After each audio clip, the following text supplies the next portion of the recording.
জানো, কতবার ফোন করতে গিয়েও শেষমেশ থেমে গেছি।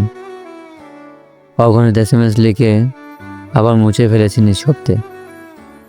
মনে হয়েছে কথা বলি, কিন্তু পরক্ষণে এভাবেই আমাকে ছাড়া যদি সে নিজের মতো ভালো থাকতে পারে, তবে কেন হব আমি তার বিরক্তির কারণ?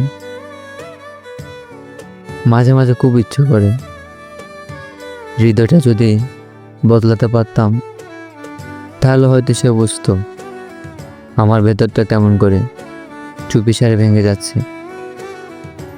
জানি তার অবহেলায় ভেঙেছি আমি বারবার, অভিমানের অশ্রুতে অগণিত রাত ডুবে গেছে, কিন্তু সেই ভাষাহীন কান্না সে বুঝেনি কোনোদিন, হয়তো বোঝার প্রয়োজন মনে করেনি।